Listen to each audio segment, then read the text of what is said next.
Hello बच्चों, निदानात्मक कक्षा में मॉड्यूल सत्र 2024-25 विद्यार्थी अभ्यास पुस्तिका कक्षा 9वीं विषय विज्ञान की जारी की गई है। अध्याय 11 ध्वनि के अंतर्गत आज हम वैकल्पिक प्रश्न और साथ ही 2 तथा 3 अंक वाले प्रश्नों का अध्ययन करेंगे। तो चलिए शुरू करते हैं। सबसे पहला प्रश्न, जैसा कि आप देख रहे हैं, सही विकल्प चुनकर उत्तर लिखिए। तो पहला प्रश्न, ध्वनि की प्रबलता निर्भर करती है। बच्चों, इसका आंसर देना है हमें स आंसर आयाम पर। दूसरा है, ध्वनि का तारतत्व निर्भर करता है। तो इसका आंसर होगा बच्चों आवृत्ति पर। इसके बाद तीसरा है, निम्नलिखित में से किस माध्यम में ध्वनि की चाल अधिकतम होगी। तो इसका आंसर होगा बच्चों स्टील। आइए अब दूसरा प्रश्न देखिए, जिसमें रिक्त स्थानों की पूर्ति करने वाले प्रश्न है। पहला प्रश्न, ध्वनि विभिन्न वस्तुओं के खालिस्तान करने के कारण उत्पन्न होती है। तो इसका आंसर देंगे बच्चों हम कंपन। दूसरा है, ध्वनि किसी द्रव्यमान माध्यम में खालिस्तान तरंगों के रूप में संचरित होती है। तो इसका आंसर देंगे अनुदैर्ध्य। तीसरा, ध्वनि संचरण में माध्यम के कण आगे नहीं बढ़ते, केवल खालिस्तान ही संचरित होता है। तो इसका आंसर होगा विक्षोभ। चौथा, ध्वनि तरंगे खालिस्तान तरंग है। तो इसका आंसर होगा बच्चों अनुदैर्ध्य। पांचवा है, ध्वनि संचरण के लिए खालिस्तान की आवश्यकता होती है। तो इसका आंसर होगा माध्यम की आवश्यकता होती है। तो बच्चों, ये थे आपके रिक्त स्थान पूर्ति करने वाले प्रश्न। आइए सही जोड़ी का मिलान कर लें। तो सही जोड़ी में हम देखते हैं, सबसे पहला आंसर होगा यहाँ पे ध्वनि से अधिक गति से चाल को हम कहते हैं। तो बच्चों, यहाँ पे हम ध्वनि से अधिक गति से चाल को कहते हैं पराश्रव्य ध्वनि। श्रव्यता परास हमारा 20 हर्ट्ज से लेकर 20,000 हर्ट्ज के मध्य होता है। और यहाँ पे अपश्रव्य ध्वनि 20 हर्ट्ज से कम होती है और पराश्रव्य ध्वनि 20,000 हर्ट्ज से अधिक होती है। और माइक्रोफोन श्रवण सहायक युक्ति है। तो इस प्रकार से आपको सही जोड़ी बनाना है। आइए अब हम एक वाक्य में उत्तर देने वाले प्रश्नों का अध्ययन करें, जिसमें सबसे पहला प्रश्न है कि हमारे मस्तिष्क में ध्वनि की संवेदना कितने समय तक बनी रहती है। तो 0.1 सेकंड तक बनी रहती है। दूसरा है, सामान्य मनुष्य के कानों के लिए श्रव्यता परास क्या है। तो इसमें लिखेंगे 20 हर्ट्ज से 20,000 हर्ट्ज तक। इसके बाद तीसरा प्रश्न, अपश्रव्य ध्वनि किसे कहते हैं। तो 20 हर्ट्ज से कम आवृत्ति की ध्वनि को अपश्रव्य ध्वनि कहते हैं। और पराश्रव्य ध्वनि किसे कहते हैं। तो 20,000 हर्ट्ज से अधिक आवृत्ति की ध्वनि को पराश्रव्य ध्वनि कहते हैं। आइए पांचवा प्रश्न देखें, जिसमें लिखा है अल्ट्रासोनोग्राफी के लिए किन तरंगों का उपयोग किया जाता है। तो इसका आंसर देंगे बच्चों कि अल्ट्रासोनोग्राफी के लिए पराश्रव्य ध्वनि तरंगों का प्रयोग किया जाता है। इसके बाद है छठवां प्रश्न, ध्वनि का कौन सा विलक्षण किसी अन्य अंधेरे कमरे में बैठे अपने मित्र की पहचानने में आपकी सहायता कर सकता है। तो यहाँ होगा ध्वनि का तारतत्व।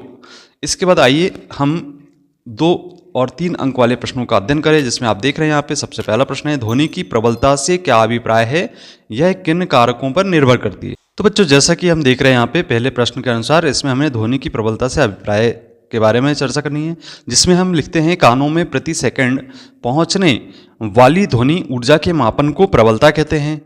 और ध्वनि की प्रबलता आयाम के वर्ग के समानुपाती होती है। इसका जो मात्रक है वह होता है डेसिबल। अब आइए दूसरा प्रश्न देखें, जिसमें लिखा है चमगादड़ अपने शिकार पकड़ने के लिए पराध्वनि का उपयोग किस प्रकार करती है। तो इसका आंसर देंगे बच्चों हम कि चमगादड़ गहन अंधकार में अपने भोजन को खोजने के लिए पराध्वनि तरंगे उत्सर्जित करती है। ये पराध्वनि स्पंद अवरोधों या कीटों से परावर्तित होकर चमगादड़ तक पहुंचते हैं। परावर्तित स्पंदों की प्रकृति से चमगादड़ को पता चल जाता है कि अवरोध या कीट कहाँ पर स्थित है। आइए तीसरा प्रश्न देखें, जिसमें लिखा है सोनार की कार्य विधि तथा उपयोग का वर्णन कीजिए। बहुत महत्वपूर्ण प्रश्न बच्चों ये। तो इसमें हम लिखेंगे कि सोनार एक ऐसी युक्ति है जिसमें जल में स्थित पिंडों की दूरी, दिशा तथा चाल ज्ञात करने के लिए पराध्वनि तरंगों का उपयोग किया जाता है। सोनार में एक प्रेषित ट्रांसमीटर तथा एक संसूचक रिसीवर होता है। इसे किसी नाव या जहाज में लगाया जाता है। प्रेषित ट्रांसमीटर पराध्वनि तरंगे उत्पन्न तथा प्रेषित करता है। ये तरंगे समुद्र तल में पिंड से परावर्तित होकर संसूचक द्वारा ग्रहण कर ली जाती है। जल में ध्वनि की चाल तथा पराध्वनि के प्रेषण तथा संसूचन के समय अंतराल को ज्ञात कर पिंड की दूरी ज्ञात कर ली जाती है। तो इस प्रकार से हमें सोनार की कार्यविधि तथा उपयोग का वर्णन करना था। आइए अब प्रश्न क्रमांक 4 देखें, जिसमें एक न्यूमेरिकल दिया गया है। इसमें लिखा है कि एक ध्वनि तरंग 339 मीटर प्रति सेकंड की चाल से चलती है। यदि इसकी तरंग दैर्ध्य 1.5 सेंटीमीटर हो तो तरंग की आवृत्ति कितनी होगी? क्या यह श्रव्य होगी? तो आइए इसे समझते हैं। हमें क्या ज्ञात है? तरंग की चाल ज्ञात है यहाँ पे 339 मीटर प्रति सेकंड, और साथ ही तरंग दैर्ध्य 1.5 सेंटीमीटर। इसको हम मीटर में कन्वर्ट करेंगे तो 1.5 × 10⁻⁻² मीटर प्राप्त होगा। अब चूंकि हमें प्राप्त है, सूत्र ज्ञात है कि आवृत्ति बराबर होता है चाल बटे तरंग दैर्ध्य। हम यहाँ पे मान रखें, तो जैसे ही हमने मान रखे तो हमें आवृत्ति ज्ञात हो जाएगी 22,600 हर्ट्ज के बराबर। तो यह जो दिया गया है यह पराश्रव्य ध्वनि है, हम इससे बता सकते हैं। अब आइए 5वां प्रश्न देखें, जिसमें लिखा है ध्वनि तरंगों के परावर्तन के 2 व्यावहारिक उपयोग लिखिए। तो इसका आंसर हमें कुछ इस प्रकार से देना है। इसमें हम लिखेंगे कि मेगाफोन या लाउड स्पीकर, हॉर्न, शहनाई आदि इस प्रकार बनाए जाते हैं कि ये ध्वनि को सभी दिशाओं में फैलाएं, बिना एक ही दिशा में भेजते हैं। इन सभी यंत्रों में शंक्वाकार भाग ध्वनि तरंगों को बार बार परिवर्तित कर श्रोताओं की ओर भेजता है। इस प्रकार ध्वनि तरंगों का आयाम जुड़ जाने से ध्वनि की प्रबलता बढ़ जाती है। इसके बाद है इसी में कि हृदय की धड़कन ध्वनि स्टेथोस्कोप की रबर नली से बारंबार परिवर्तित होकर डॉक्टर के कानों पर पहुंचती है। इसके बाद अगला प्रश्न बच्चों यहाँ पे अनुरणन क्या है? इसे कैसे कम किया जा सकते हैं? तो कैसे कम कर सकते हैं ये बताएंगे यहाँ पे कि किसी बड़े हॉल में हॉल की दीवार, छत या फर्श से बार बार परावर्तन के कारण ध्वनि का स्थायित्व, ध्वनि का बने रहना अनुरणन कहलाता है, इको साउंड जिसे हम कहते हैं।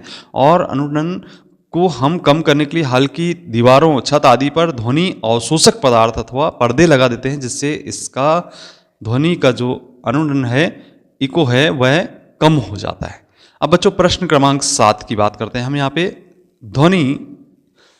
किसी ध्वनि स्रोत की आवृत्ति 100 हर्ट्ज है, 1 मिनट में यह कितनी बार कंपन करेगा? तो यहाँ पे 100 हर्ट्ज के बराबर तो 1 सेकंड में 100 कंपन होंगे। तो 1 मिनट में 60 × 100 बराबर 6000 कंपन होंगे। तो बच्चों ये थे आपके लघुत्तरी वैकल्पिक प्रश्नों के उत्तर, जो कि आपकी परीक्षा की दृष्टि से बहुत ही महत्वपूर्ण है। यदि आपको वीडियो पसंद आता तो वीडियो को लाइक करें, अपने मित्रों को शेयर करें, और अभी तक आपने चैनल को सब्सक्राइब नहीं किया तो सब्सक्राइब जरूर करें। मिलते हैं अगले वीडियो में। धन्यवाद।